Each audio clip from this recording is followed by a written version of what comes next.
Relajando un poquito el programa, porque bueno, ya, vaya, después de estas dos pláticas que tuvimos, me da mucho gusto que en esta Feria Internacional del Libro, en su edición número 31, por primera vez se le dedique un lugar especial, algo que era prácticamente necesario. La novela gráfica, el cómic, no es cosa menor. Es una obra de verdad que tiene que catalogarse como eso, a la altura de cualquier otro género. Y me da mucho gusto tener a uno de los mejores novelistas gráficos de este país. Hablo de Bev. Bev, gracias por estar por acá, de verdad. Gracias. Extraordinario contar contigo. No, muchas gracias. ¿Cómo van las cosas? ¿Cómo ves esta oportunidad por parte de la Feria Internacional del Libro de por fin tener un espacio, de darle un espacio a la novela gráfica? Es un triunfo, hay que decirlo, que Del también gremio, tú has construido. Pues lo veo como un triunfo colectivo de mi generación y la que sigue, que hemos peleado porque esto se reconozca como un medio narrativo legítimo, además muy diverso. La historieta en México, no hay dos autores que se parezcan entre sí. Efectivamente, conseguir que la Feria del Libro dedique un espacio, un pequeño salón del cómic y la novela gráfica, ya juntando a los expositores y editores de cómic, me parece maravilloso. Ya había un encuentro de caricatura e historieta, aunque era más enfocado a caricatura política, que se hace muchos años, pero me parece muy valioso que una institución como la Feria del Libro de Guadalajara dedique este espacio específicamente a la historieta, que vengan colegas de Argentina, de España, con el país invitado, con Madrid como ciudad invitada, y efectivamente es un logro que celebro, porque a mi generación le tocó, mi generación de moneros, llevarnos los cómics de los puestos de periódicos a las librerías y por extensión traerla a la FIL de Guadalajara, nada menos a la FIL de Guadalajara, ¿no? ¿En qué momento estamos? ¿Cómo está parado México en la novela gráfica? Hay grandes expositores, se arrebatan de verdad los títulos, me refiero a... Vaya, sí hay material, sí, de dónde hay sacar mucho en México. Talento, hay mucho talento en este país. Lo que hay es una gran distancia entre los creadores de novela o de cómic, de novela gráfica o de cómic. Sobre todo los muy jóvenes están muy metidos en el circuito de la autopublicación, el circuito, hay que decirlo, informal de la publicación. Y este canal, ¿no?, de editores, libreros, distribuidores. Entonces, creo que en este momento habría que uno estrechar este vínculo. O sea, que los jovencitos que empiezan haciendo fanzines o webcomic, yo empecé haciéndolo así, sí, lleguen a estos espacios de las editoriales grandes, y por el otro, consolidarlo como un medio narrativo. No es, o sea, hay muy pocos, por ejemplo, publicando en el extranjero. Quiero decir, de historieta autoral, tenemos muchos autores haciendo trabajo para Marvel, por ejemplo, pero esa es otra dinámica. Ok. O sea, el 20% de los cómics de Marvel, el 20% se produce en México.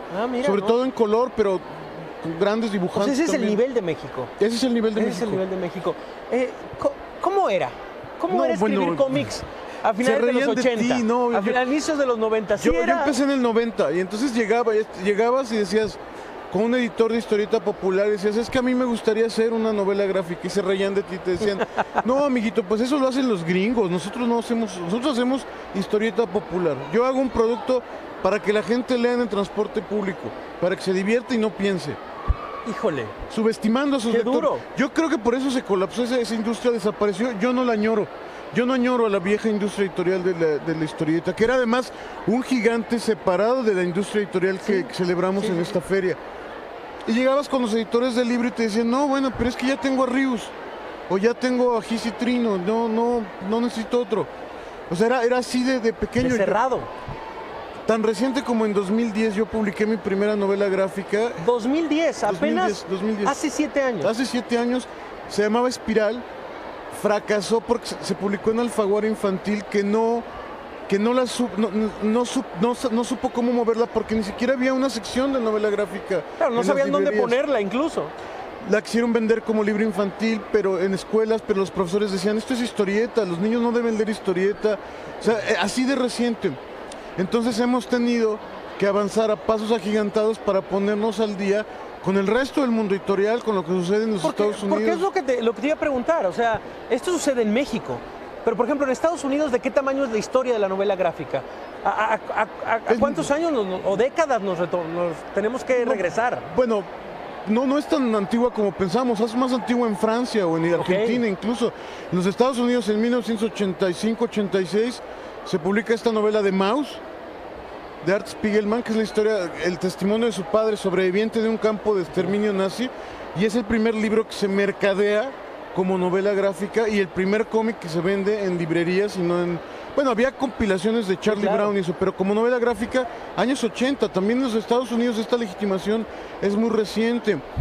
A los europeos el término les da risa porque ellos han publicado sus cómics en forma de libro desde los años 60.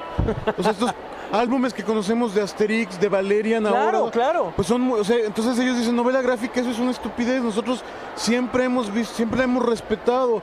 Lo mismo sucede en Argentina. Aquí lo estamos haciendo en esta década.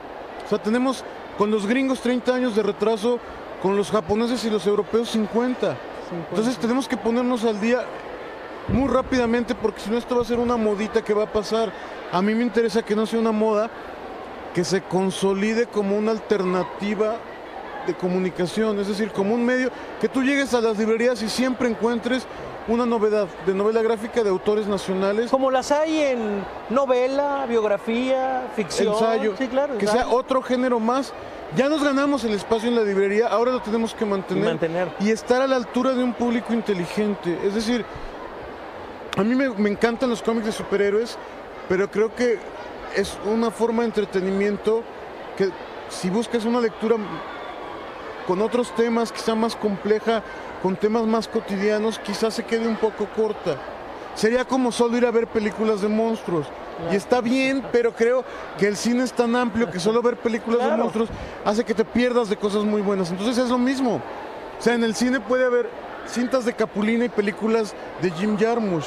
Entonces lo que ese es el espectro. Claro. Y ese es el espectro que debe tener la novela gráfica. Claro, y yo quiero hacer películas pegadas como, o sea, hay un Ripstein, hay un cineasta respetado en todo el mundo con estas películas, será muy discutido si te gustan o no, pero es un autor que ha dejado su visión del mundo en el cine.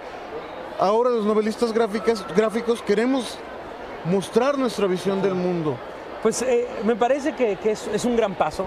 Sí, claro. Yo creo que ya se tiene ganado. Yo lo celebro, soy muy optimista. Sí, ya se tiene ganado el espacio.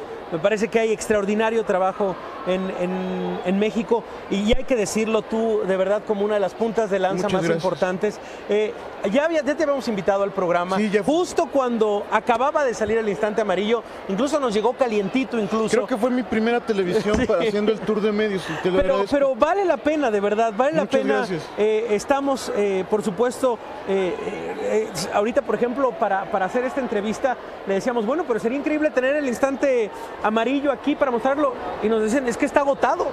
Está agotado, lo vamos a sacar de bodega. Entonces, platícanos un poco del Instante Amarillo, de esta novela gráfica, en donde, bueno, justamente es una novela así que puede servir para adolescentes. El cámara, dicen los gachupines, que hay que subirle un poquito, ahí está. Que puede servir para adolescentes, pero que va más allá. Es una historia, y es una historia muy, muy interesante de una niña llamada María. María es una niña de 13 años en 1990 que pasa por una crisis tremenda. O sea, la maestra la trae en salsa, está reprobando matemáticas, los papás se están divorciando, es la víctima natural del bully porque es la niña rara del salón, la niña freak. Y entonces la mandan a clases de regularización con un profesor que es un estudiante de física muy jovencito que toca en una banda, es su vecino, mayor que ella está en la carrera.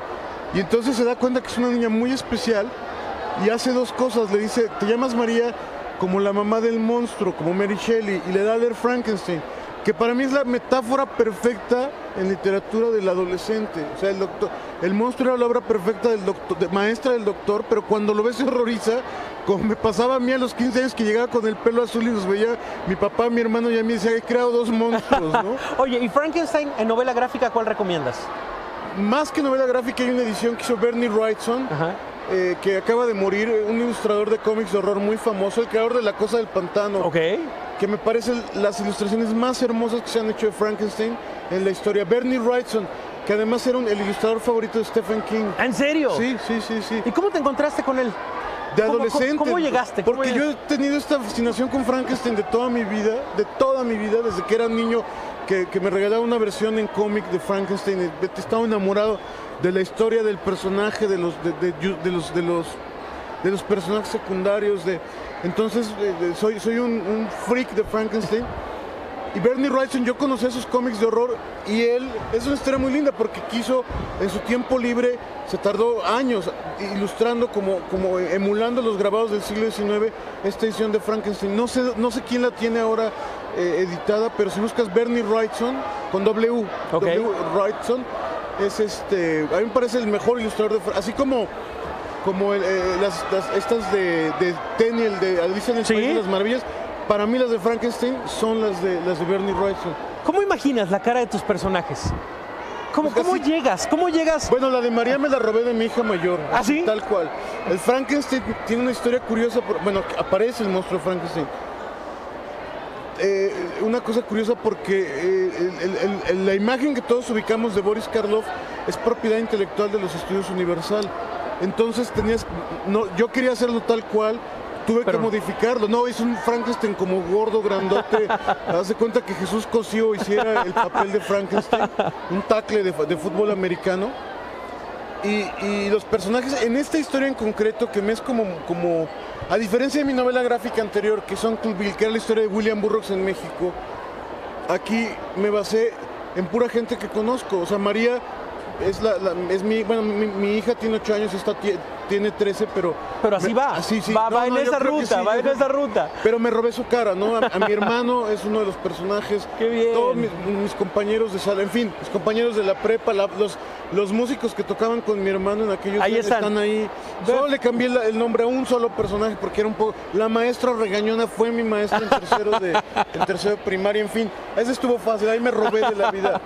Bev, siempre lo digo, de verdad, yo creo que eres un monstruo, eres un monstruo Frankenstein. De la novela gráfica. Gracias. En México. De verdad no sabes lo que significa escucharte, verte desde hace muchísimo tiempo, leerte con esa pasión. Gracias. De verdad es parte de este agradecimiento a lo que has logrado y lo que se ha logrado en este género, y qué gusto poder platicar contigo. No, al contrario, este día. Te agradezco mucho el espacio porque justo esa pasión que te agradezco yo la veo en ti como periodista. No, muchas gracias. Estás renovando el espacio periodístico. Así nos hacía falta un comunicador como tú. No, muchas gracias. No estoy lambisconeando, no le voy a pedir dinero prestado. No es una inserción pagada, de verdad, lo digo en serio. Gracias, Bev. Te agradezco mucho el espacio. No, Bev, pues qué maravilla, ya lo sabe. Gracias. El Instante Amarillo, una novela gráfica de Bev, uno de los mejores regalos en esta época, de verdad. Vaya corriendo porque se están acabando. Gracias, Bev, por estar por acá. Encantado. De verdad. Gracias. Regresamos y, por supuesto, esto es La Nota Dura.